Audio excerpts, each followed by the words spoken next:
welcome to Property Guide powered by Property Now. Straight off, I'd like to thank you for your support. This is our 100th episode and we have a very, very special episode planned out for you today. We're looking at investments altogether in asset classes. Should you be investing in real estate right now? Or does equity make a better argument? On the panel today to argue for real estate, Anuj Puri, Chairman and Country Head of JLL, Om Ahuja, CEO Residential at Brigade Group coming in from Bangalore, Rohit Porar, Managing Director at Porar Developers, arguing for equity, Dhirendra Kumar, CEO Value Research, Ajay Srivastava, CEO of Dimensions Consulting, and Rajesh Iyer, EVP and Head of Investment Advisory at Kotak Mahindra Bank. Gentlemen, thank you so much for coming in. Before we get straight into it, I want our audience to understand the numbers we're looking at right now. Take a look at these quick numbers and then we'll decide what makes better sense for you right now, equity or real estate.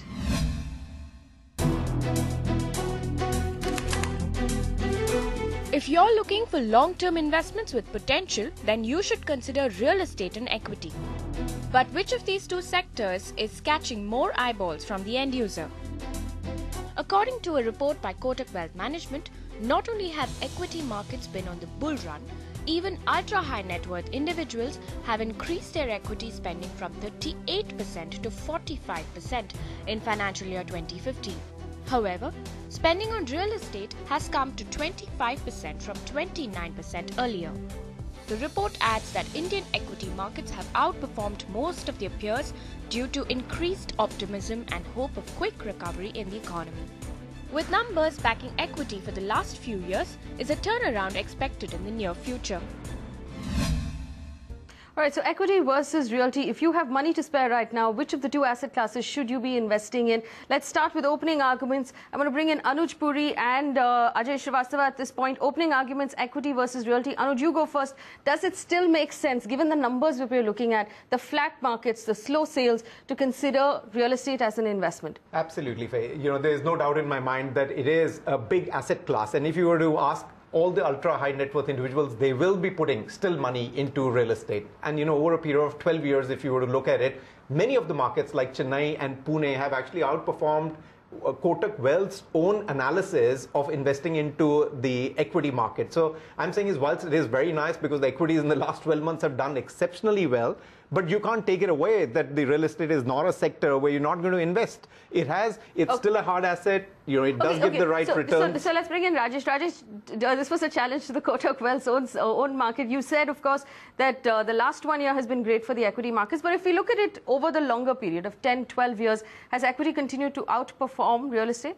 Yeah, absolutely. I think any start of a positively looking market, when you get constructive in terms of the macro numbers where we are today, equity has to kind of outperform in the start of the cycle, and which is what is happening. And probably it's going to continue to do that on its own merit, plus the fact that you have a lot of challenges on the real estate side as well as you just mentioned, in terms of the supply and the unabsorbed sales, which is still kind of facing a lot of challenge. But you know, having said that, real estate is a hard asset, Faye. You know, it is an asset that you're going to buy, you're going to have it, you will be there. You know, with the paper, you can still find that evaporates very quickly. So evaporates quickly. Anybody on the equity side, does equity evaporate very quickly in terms of profits if I don't take it off the table immediately? Line is, yes, go bottom ahead. line is, Anuj, you said properties have done well in real South. estate doesn't mean that everything else is unreal. Just because it's real estate. Dhirendra, you know, you've had this very strong stand forget for a the long real part of it. Go ahead. Forget the real part of it. Half the equity in India or the real estate in India never got delivered. So Anuj, when you say markets did well, what did well? 90% of India is sitting on real estate which never got delivered by the builders. Builders took the money away. What are you saying, 90%? So actually, you know, get your facts right. It isn't 90% at all. I'm telling you 90%. Let me tell you, 90% of people today were 100%. Which project has been delivered on time in India? Several projects, the project that you must be staying in, the project where your office is, that must have got delivered. No, otherwise how would India get constructed? Yeah, this project is 7 years behind schedule where I'm sitting. No, but you're saying is that it wasn't constructed. Now you're saying it's behind schedule. You know, get it right. 7 years. Yeah, 7 years. You've taken money from me for 5 years, you delivered after 7 years. Still the appreciation that you would have got will be far greater than the expectations that you would have had. I'm going to come in here and give you the actual numbers. I'm going to come in here and give you the actual numbers. This is what the numbers are. In the NCR region, across the entire NCR region, 75% of the projects that were meant to be delivered this year are going to be delayed for at least 2 years. That's what the numbers actually are on the ground. Across the country, there are delays, but they're not as drastic as they are in the NCR.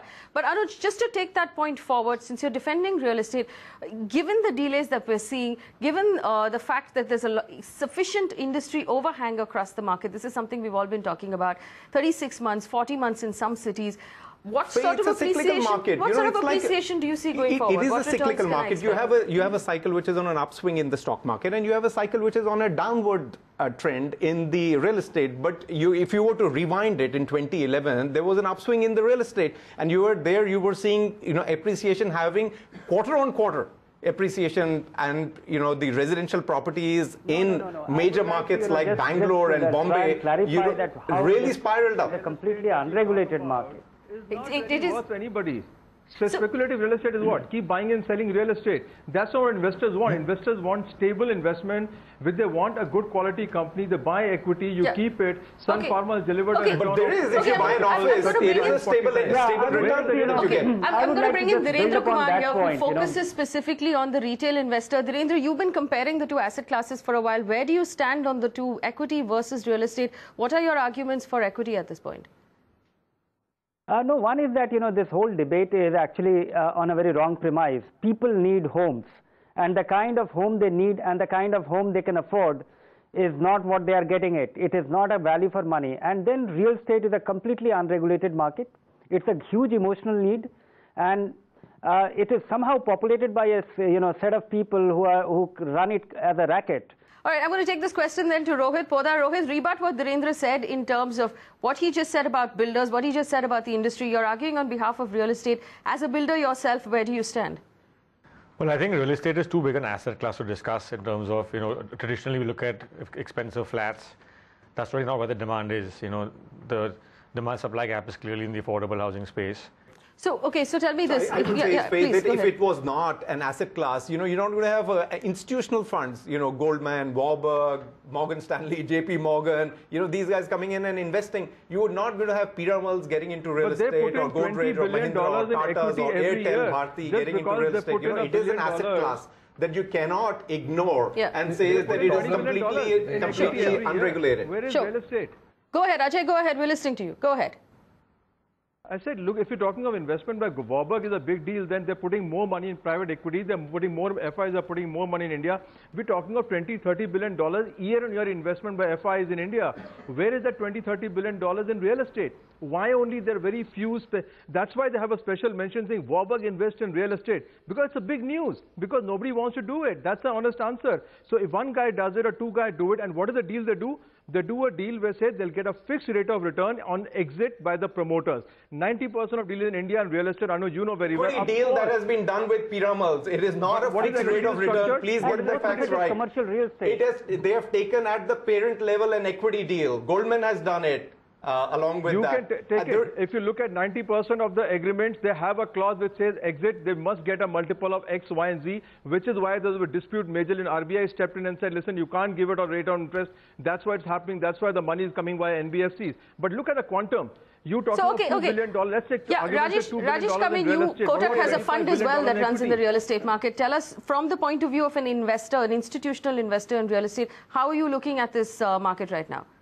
No, as an institutional investor, obviously, this is a very challenging period, and we all understand that because if you just look at a few of the numbers, you have a supply side which today is not being absorbed at the rate at which it should be, and we are all waiting for that big turn to happen.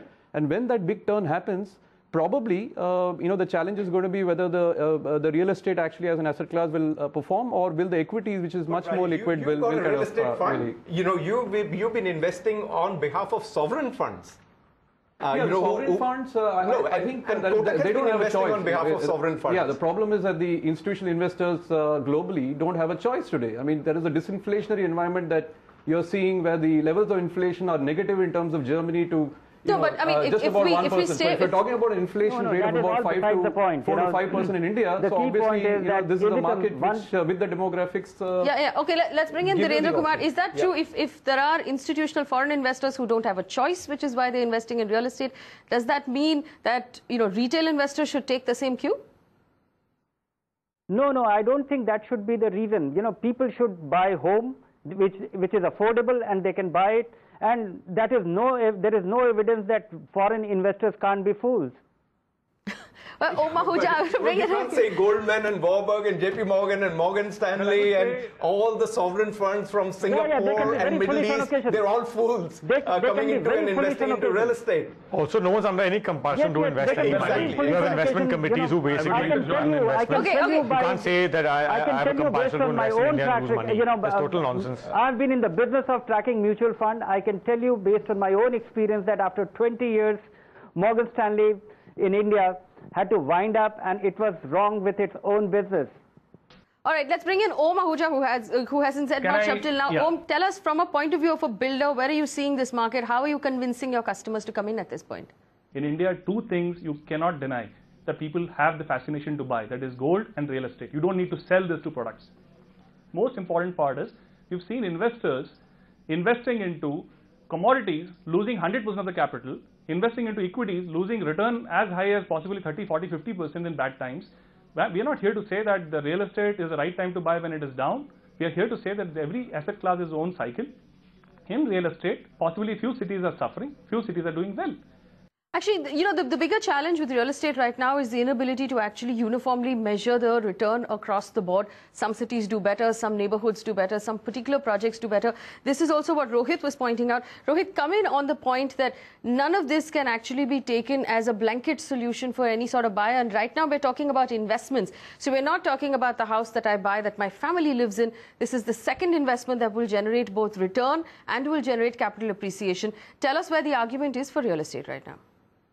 Personally, I would look at the areas where there's a demand-supply gap, which is clearly as per the Prime Minister's statements and most research company statements in the affordable housing space, which is, as I would classify it, in the 10 to 50 lakh rupee category across the metros.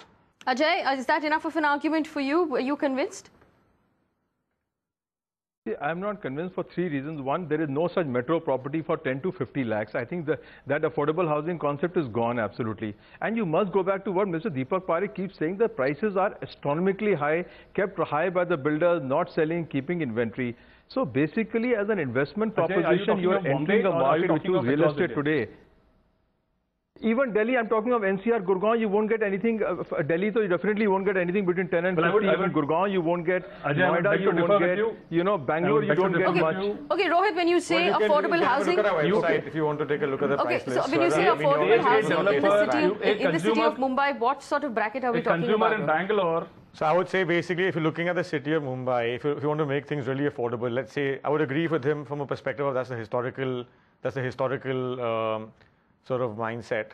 But that's not the reality of the market today. No, give me the bracket. When you say affordable in Mumbai, what is the range that you're talking about? I would say between 10 lakhs to 75 lakhs. 10 lakhs to 75 lakhs. That's quite a range of affordable. It would be because you have different customers of different pocket sizes. Well, I would say, Ajay, you need to see across India. Don't restrict your. I think in Bangalore alone, A-grade developer product. Somebody said metros. That's why I responded by metros. So Bangalore qualifies as a metro. Go ahead. In Bangalore, what sort of supply are we seeing on the affordable side? It is primarily A-grade developer product you can buy in Bangalore at in the range of 6,000-7,000 rupees per square feet. And which city? I think if you're comparing Bombay, Delhi to Bangalore or maybe Chennai, I think we're doing wrong comparisons.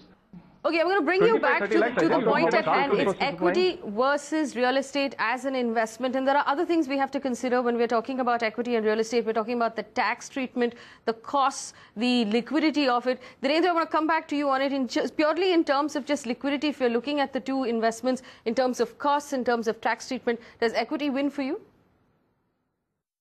Oh, absolutely, any time. And I would say that, the cyclicality of real estate and cyclicality of equity, assuming that they are just as cyclical, but the kind of liquidity and the kind of transparency that you see there, and particularly ever since the start of mutual fund, and we have demonstrated track record. If you would have invested in any of the fund, I'm not referring to one of the fund, I'm referring to any of the funds which have existed for last 20 years, invested month after month, or invested upfront, generating a 20-25% annualized return, which is, a marginal outperformance to the benchmark, which is Sensex or Nifty. You will have same accumulation. The real problem is that when investing in equity, people think short term. People don't hold it for a while. People don't hold it for a couple of years. And in real estate, you are forced to hold it for a while. Basically, you get stuck. I would beg to differ with Dhirendra here. There is a regulator, very strong regulator in the capital markets. You have NFOs which have happened in the recent past, where investors have lost money. You had ULIPs where people have lost money, which was directly, indirectly going to equity markets. What kind of regulation are we talking at? Undoubtedly, ULIP has been a very disappointing thing. True. Rajesh, you also come in here. There have been forms of equity where investors have lost money. I mean, on this channel alone, we've received so many emails, so many letters from investors who've lost money over the years. So in a comparison of which is more risky or which one tends to, cause investors to lose more money, where do you stand on that one? Because it's true what Om says, there have been cases in the equity market as well. As we keep saying that real estate, you need to be diversified across regions.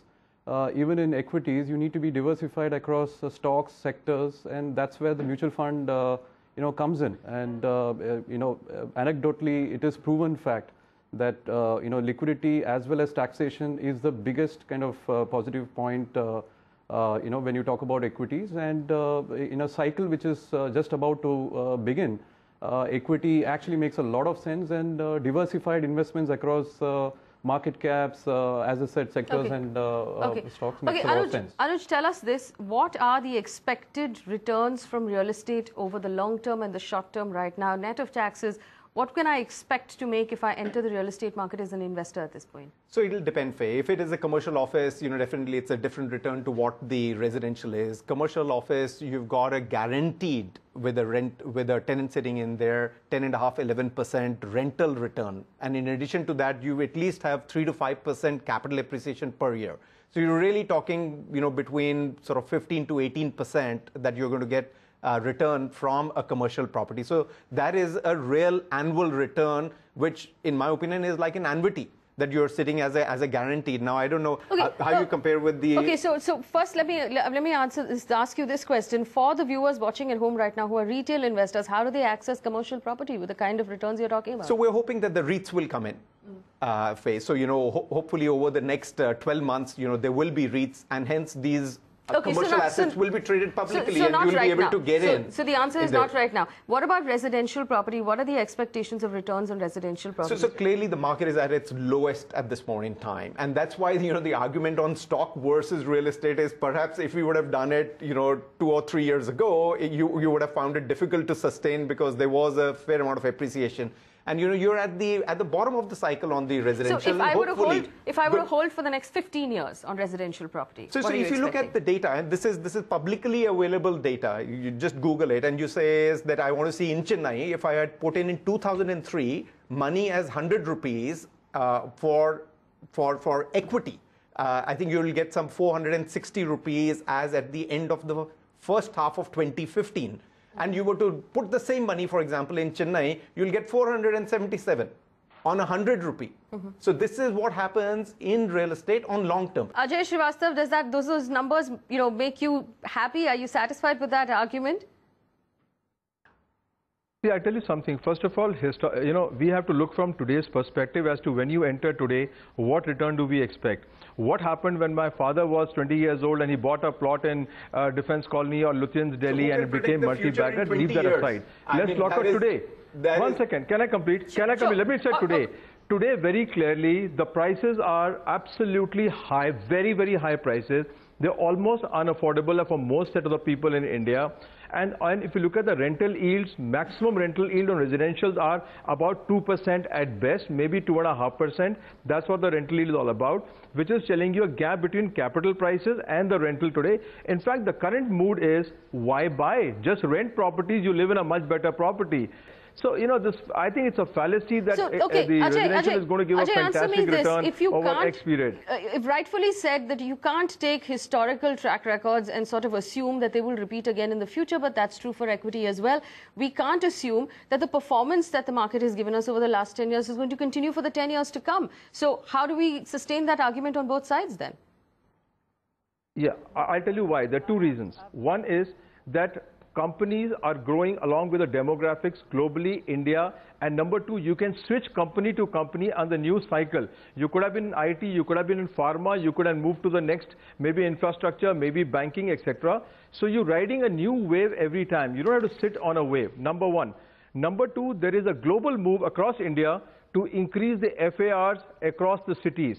When FAR goes up, the prices will drop. And that's the whole purpose of increasing FAR, is that the average cost of land drops. When the government policy is to make the land cheaper, how can the returns be better? Okay. Clearly, the same growth which you are fueling the economy is also going to fuel the real estate as well. If the companies are growing, they're going to take more people on employment. There's going to be more demand. There's going to be more office space. There's going to be more retail that will be required. There'll be more residential that will be required. So clearly, that dynamic also works for the real estate sector as well. Closing arguments before we end the show. Om, very quickly, your final argument on the side of real estate. I think the real challenge is going to be how retail investor makes money and basically also finds a home. And in cities like Bangalore, Chennai, Hyderabad, there is so much of job creation happening. It's a first investment for a home buyer. It's not an investment, it is his home. And would you say that he would go and invest into SIP or you would say invest into the equity market or a home? Rajesh, closing statements, what's your final argument? Yeah, absolutely. So, as I said earlier, at the start of a cycle, the better asset class would be equities because we've just discussed liquidity as well as taxation. And if recovery is something that we are all betting upon, so why not actually invest through a liquid asset which gives you a better participation than lock yourself for the next umpteen number of years. All right. Finally, Anuj Puri, what is your final word of advice for the viewers who are watching this show? So, if you look at it, mature markets, real estate is a huge play. So I'm quite surprised that, we're saying is that real estate is not an investment class to invest. We've seen the evidence of the more mature economies that real estate plays a significant play on the investment side. How can you ignore that sector? All right, so we have to wrap up this discussion here, but it's been a very, very interesting discussion of whether or not real estate or equity makes more sense at this point. You might also want to consider both of those asset classes over the long term. It's obvious that they both have to be long-term investments. Write to us, email IDs at the bottom of your screen. It's time for us to take a closer look at the Pune market. The government has passed the much-awaited decision on the Biodiversity Park. We'll find out how it affects the prices of your home in Pune. Take a look. The Maharashtra government has made a decision on the Biodiversity Park reservation area in Pune. Now, according to its report, nearly 1,000 acres of land has been reserved for the park. This means no new construction on hilltops or slopes from now on. Let's take a look at the map. The land in Pune's Baner-Pashan region has already seen a lot of illegal encroachments and slums taking up spaces. Will the decision affect the realty sector of the city? By having this kind of a green area there, which helps the environment will help you to sell your property, help you to sell Pune to people to come and settle down. So let's have these green spaces, which will make Pune an attractive destination for people to come and live. And that's what is really required. And so, you're going to have a boom time. Another concern surrounding the BDP is the compensation given to landowners. A solution to this may get the encroachments off the site. Government first delayed the decision. Government first declared these lands of Biodiversity Park and then didn't took concrete decision. For last 10 years this issue is lingering. Already many of these lands have been converted under slums, come under slums or illegal development in these 10 years. Now also government hasn't come with a concrete solution that they have agreed that this will be remain as BDP, which is Biodiversity Park Reservation, but still this government hasn't taken a decision how much compensation will be paid for this. So just how sustainable is the idea of a Biodiversity Park?